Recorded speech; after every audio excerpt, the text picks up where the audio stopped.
por los oídos. Empieza por los oídos. Comece pelo ouvido. Ouvir outras pessoas falando o idioma. É uma excelente maneira de você praticar a sua conversação em espanhol. Nativos, propriamente falando, filmes, como eu acabei de falar, música, seriados. Conforme você vai ouvindo, você vai pegando a melodia, a dicção, a sonoridade daquele idioma. Muitas pessoas dizem que quando viajam sentem dificuldade de entender o que aquela pessoa está falando. Ah, eles falam muito rápido, eu não entendo. Eles falam rápido sim, mas nós também falamos rápido. Imagina um estrangeiro que chega, vou falar em São Paulo, tá? Um estrangeiro que cai lá na Avenida Paulista ouvindo um brasileiro conversando. Vocês acham que nós brasileiros também não falamos rápido? Claro que sim. E nem todas as pessoas falam rápido, porque eu conheço diversos brasileiros que não falam rápido, que falam de maneira tranquila, devagar. Assim como eu conheço nativos de língua espanhola que também não falam rápido. Então, isso aí também varia muito de pessoa para pessoa. Então, a gente tem mania de achar que o estrangeiro fala rápido, a gente não. Assim como tem brasileiros que falam rápido, tem espanhóis, tem mexicanos, tem uruguaios que falam rápido, mas também tem mexicanos, argentinos, uruguaios, brasileiros que falam de maneira mais calma, mais devagar. E não é que falam para que você entenda, é porque falam assim naturalmente mesmo, falam de maneira mais devagar. Eu conheço pessoas brasileiras que eu muitas vezes não entendo falando português. O começo e o final das frases. Eu só entendo o meio, de tão rápido que elas falam. E aí eu tenho que estar bem atento, fazer as conexões ali necessárias para eu deduzir o que a pessoa quis dizer, de tão rápido que essa pessoa fala. Então não é só estrangeiro que fala rápido, nós falamos rápido também. Por isso que o espanhol, pessoal, tem que estar inserido aí no seu contexto, não só num curso, não só no momento da aula, fora dessa aula também. Criar situações. Assistir a programas, canais de outro país, notícias, canais do YouTube. Eu tenho vários vídeos lá no YouTube, aqui no Instagram, onde eu estou falando em espanhol. É uma maneira de você ter contato com o idioma e praticar. Agora, imagina o estrangeiro caindo no Nordeste, que é outro sotaque. Para ele entender é muito mais difícil. Toda essa prática, todo esse contexto, toda essa imersão faz com que você tenha mais facilidade para falar uma das línguas mais faladas do mundo, que é o espanhol. Também já falei diversas vezes, gravei vídeos sobre isso, que o espanhol é a segunda língua mais falada no mundo.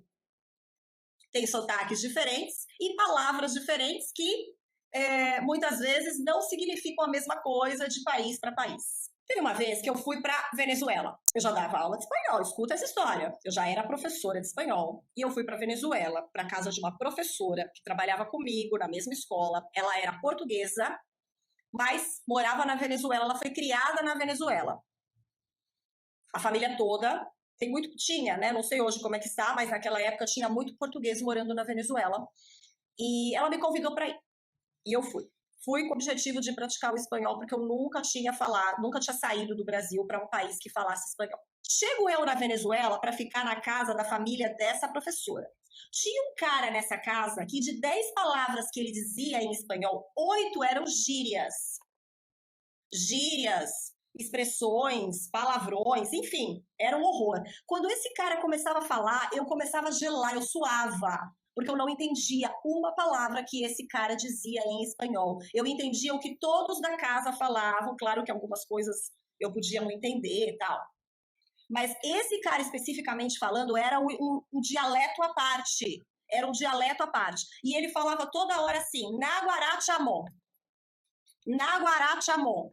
Naguará chamou. E eu, quando eu cheguei lá nos primeiros dias, sorte que esse cara não morava na casa, ele aparecia lá de vez em quando. Eu entendia, quando ele falava Naguará chamou, eu entendia Guaraná. Guaraná.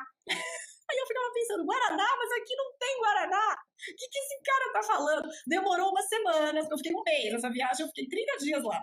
Demorou umas semanas para eu entender que não era Guaraná, que era Naguará. Naguará, na Venezuela, é como caramba, Nossa Senhora. E chamo é menino, garoto, muchacho, chico, chamo. Então ele falava, Naguará chamou. Nossa, eu fugia desse cara. Quando ele chegava na casa, eu me escondia para não ter que falar com ele, porque eu não entendia praticamente nada do que ele falava.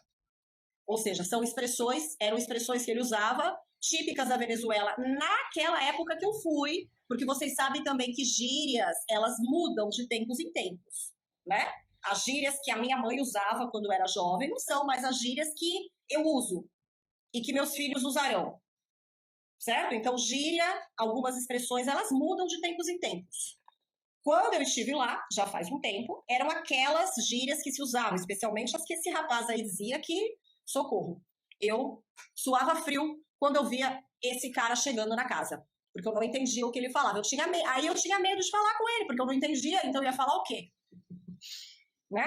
E aí existe uma diferença grande entre simplesmente ouvir a língua e realmente prestar atenção na língua. Então, quando a gente está aprendendo um idioma, no começo, a gente não presta atenção. Se você vai assistir a um filme, você vai ouvir aquele som. Mas só depois de um tempo já de conhecimento do idioma é que você vai perceber detalhes, sutilezas da língua, expressões que são usadas, maneiras de pronunciar, pronúncia, sotaques, etc. Certo? Então, com o tempo, com o passar aí da sua experiência no idioma, as duas conectar. E aí você vai conseguir colocar a sua atenção total na escuta. E aí o processo é menos doloroso e mais rápido. Ouvir a língua vai te permitir ser mais criterioso com a sua própria pronúncia. Seja para avaliar o sentimento ou percebendo o ritmo da língua falada. Esses detalhes, quando você atinge esses detalhes, eles vão te levar à fluência daquele idioma. Quando você consegue perceber essa sutileza da língua, o que aquela pessoa quis dizer exatamente, pela entonação que ela está dando, pelas expressões faciais que ela está utilizando. São esses detalhes aí que você consegue perceber num filme, quando você não faz a versão para o português, quando você assiste o filme original. Porque a gente sabe que quando é traduzido, sempre perde alguma coisa. Porque existem expressões que são típicas daquela língua que quando você vai traduzir, você perde. A tradução não é fiel. Porque às vezes é uma expressão que não tem sentido nenhum aqui no português. Tem sentido lá naquele país, tem um contexto ali. Aí eles querem traduzir, porque eles precisam traduzir de alguma forma, e a tradução nem sempre é fiel. É mais fácil para um brasileiro aprender o espanhol do que para um nativo da língua espanhola aprender o português. Isso já é comprovado cientificamente. Tá? É mais fácil porque nós temos fonéticas que o estrangeiro, o nativo espanhol, ele não consegue, tem mais dificuldade para pronunciar. Por exemplo, ão. Então, por exemplo, coração, essa sílaba são, C cedilha, a, o, tio, é difícil para eles essa pronúncia. E o também, porque em português nós temos o som fechado do e, tem vezes que a palavra se pronuncia e tem vezes que é aberto, é. E a letra O também, tem vezes que é fechado, O, e tem vezes que é aberto, O. E para os hispanohablantes, é sempre cerrado. Então, é sempre E sempre O. Eu tinha um amigo, na época da graduação, que ele é chileno, e nós conversávamos, essa é outra dica que eu vou falar mais para frente, mas já vou adiantar aqui. Nós conversávamos, ele queria melhorar o português, embora ele já falasse um português muito bom, e eu queria melhorar o espanhol. Então, nós combinávamos tinha um dia da semana que nós falávamos os dois em português, para eu corrigi-lo e ajudá-lo com as dúvidas que ele tivesse. E outros dias da semana nós falávamos em espanhol para ele também me corrigir, me ajudar, enfim, me ensinar palavras, no caso ali, expressões típicas do Chile, né, que é o país dele.